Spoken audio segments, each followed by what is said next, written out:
Ćao svima, sada radimo templete koje koristimo naknadno u ponudi. Prvo radimo transport template. Znači svaka ponuda ima određen tip transport.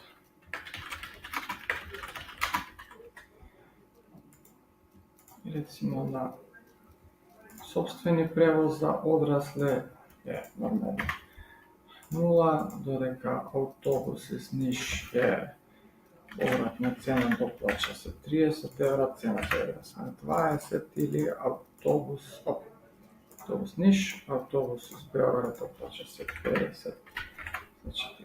Možemo da uradimo i popust, primjer popust na prevoz što ima određena važnost, i kad radimo djeca imamo sopstveni prevoz, cijena 0, godine djeca od 0 do 11, imamo autobus Niš i autobus Beograd.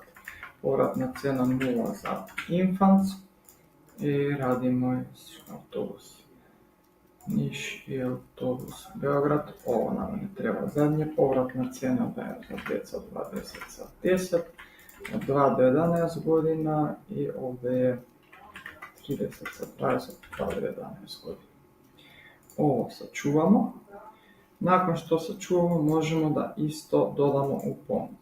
Tu idemo samo u prevoz, importiraj template i sve pravila za cijene na prevoz su nama urađene u 2 klika.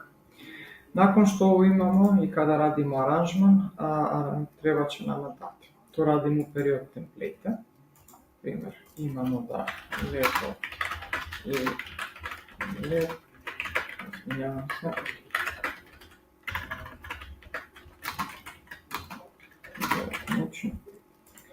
i da to krene od, ili ajde radimo 7, to je lakše, da to krene od 30. maj subota i da završi na 3. oktobri, isto subota, broj dana, 7 graničenja, generiši period. Evo perioda, svako ljeto i nakon to ove 18 smjena samo mi povikamo kada radimo ponuda aranžman. Idemo aranžman, dodamo aranžman, evo ga Studio 101, cijena je nama na ovaj primjer po sobu i kada idemo tu importiraj template, izaberemo date i tu su date. Tako da to je to najbazično oko template. A sljedeći video pokažemo kako radimo popusti za djeca i odrasle kada su nama cijeni po noću. Ovo cijeni po lice, ne po sobu. Hvala vam.